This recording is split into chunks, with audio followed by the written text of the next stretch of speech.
আছে। আচ্ছা চলো। বাবা চুপ, তুমি শুধু দেখতেই থাকো। এই তোর কত বড় সাহস! আজকে মাকে হাতে নাতে ধরিয়ে দিব।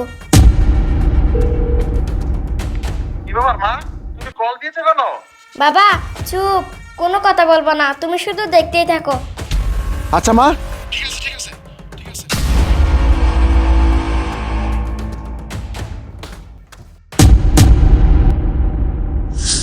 এই মনি, তুই এখানে কি করছিস?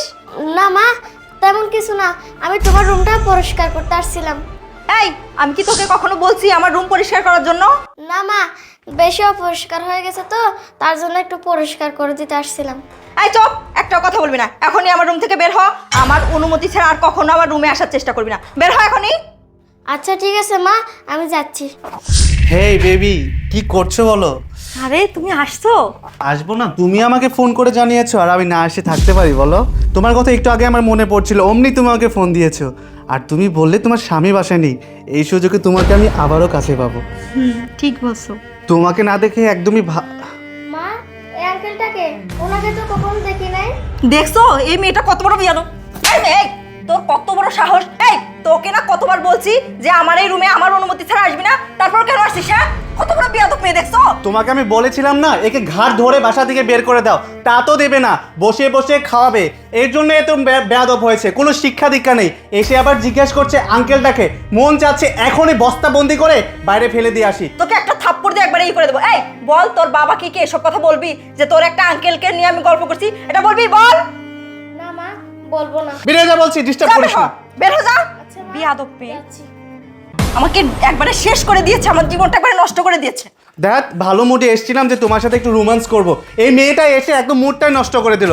এসব বাদ দাও, চলো এর কথা মনে করে আর আমাদের সুন্দর সময়টা নষ্ট না করি, চলো আমরা একটু রোমান্স করি। ঠিক আছে। আচ্ছা চলো। আমারও বর্তমানে আমার বাসার মধ্যে এগুলা চলে।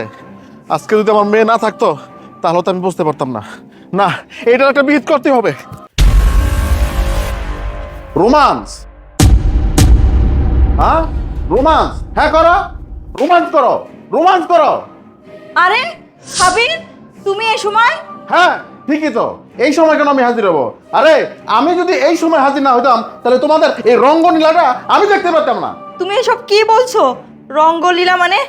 আসলে তুমি আমাকে ভুল বুঝতেছো, বুঝছো? এখানে তেমন কিছুই হয় নাই। তাই চপ, কি হয় নাই? হ্যাঁ কি হয় নাই? আমার নিজের চোখে তো সবই দেখতেছি আমি। সাবির তুমি বিশ্বাস করো, ও ও আমার একটা খালাতো ভাই। ও আচ্ছা, ঠিকই তো, এটা তোমার খালাতো ভাই। ও খালাতো ভাই রে নিয়া এইভাবে যদি লটর বটর করে? হ্যাঁ সাবির তুমি প্লিজ আমার কথাটা শোনার চেষ্টা করো, আমার কথা শোনো তুমি। এই বেঈমান, তোর কথা কি শুনবো? তোর কথা আমি কি শুনবো? এই আজকে যদি আমার মেয়ে যদি ভিডিও কলের মাধ্যমে তোদের এই অপকর্মগুলা না দেখাইতো তাহলে আমি দেখতে পেতাম না। বেঈমান, এই দেখ, এই মোবাইলটার মাধ্যমে আমি সব দেখে ফেলেছি। আমাকে ভিডিও কল দিয়েছে আমার মেয়ে, তোর আর কি বলার থাকতে পারে? হ্যাঁ এই কি অপরাধ ছিল আমার? কেন তুই আমার সোনার সংসারটা ভেঙে দিলি? বাবা, আসলে তোমার জীবনটা আমি নিজেই শেষ করে দিয়েছি। যখন আমার মা মারা যায় তখন আমি তোমাকে বলছিলাম তোমাকে আরেকটা বিয়ে করতে, এটাই আমার ভুল ছিল বাবা। না রে মা, তোর সিদ্ধান্ত কখনোই ভুল ছিল না। আরে মা, ভুল তো করছি আমি এই কলঙ্কিনীর বিয়ে করে। এই বলতে পারবি, বলতে পারবি কি দোষ ছিল আমার? কি দোষ ছিল আমার মা মরা মেয়েটির? হ্যাঁ, আজকে আমাদের বাপ বেটির জীবনটাই তুই নষ্ট করে দিলি। কি অভাব রাখছিলাম তোর? হ্যাঁ, তুই যা চেয়েছিস, যখন যা চেয়েছিস আমি তোকে তাই দিয়েছি।